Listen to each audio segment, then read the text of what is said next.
علیکم، میرا نام ولی ہے، میں 4th کلاس کا اسٹوڈنٹ ہوں۔ آج میں آپ لوگوں سے سورہ اثر کا ترجمہ اور اس کا مفہوم بیان کروں گا۔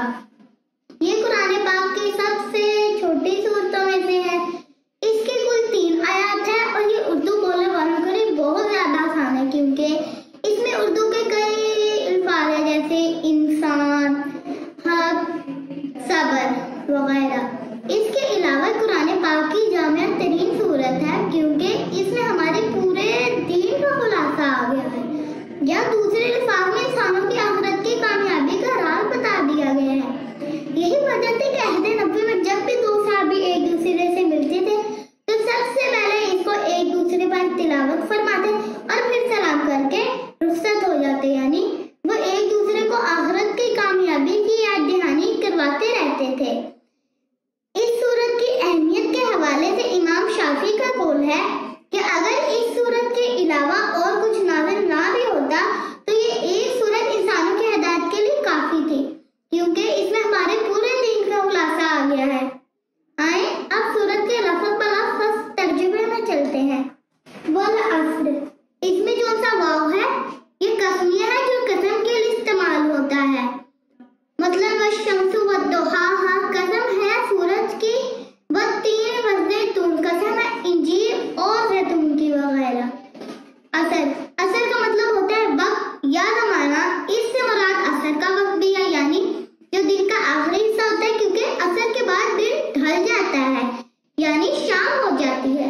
اور اگر ہم جب اس کائنات کی تخلیق ہوئی قیامت آنے تک کے عرصے کو ایک دن تصور کریں تو زیادہ حصہ گزر چکا ہے اور تھوڑا حصہ باقی ہے، مطلب قیامت آنے والی ہے۔ لفظ اثر کا ایک مطلب زمانہ بھی ہے، یعنی اول سے لے کر اول تک کا زمانہ، یعنی اس زمانے نے قوم عاد کو تباہ ہوتے بھی دیکھا اور اس زمانے نے قوم نوح کو غرق ہوتے بھی دیکھا، اور آج دنیا میں جہاں جہاں ظلم ہو رہا ہے جیسے فلسطین، شام، کشمیر، یہ زمانہ وہ سب دیکھ رہا ہے اور اس پر گواہ ہے۔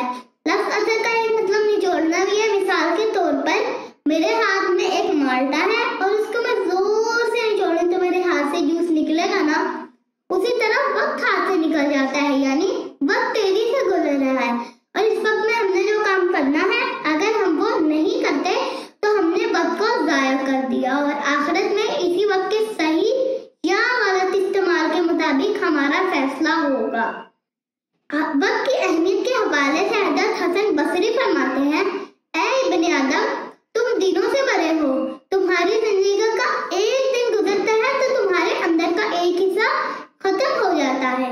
ان کے کہنے کا مفہوم یہ ہے کہ انسان گوشت، ہڈیوں اور پٹھوں سے نہیں بنا بلکہ وقت سے بنا ہے۔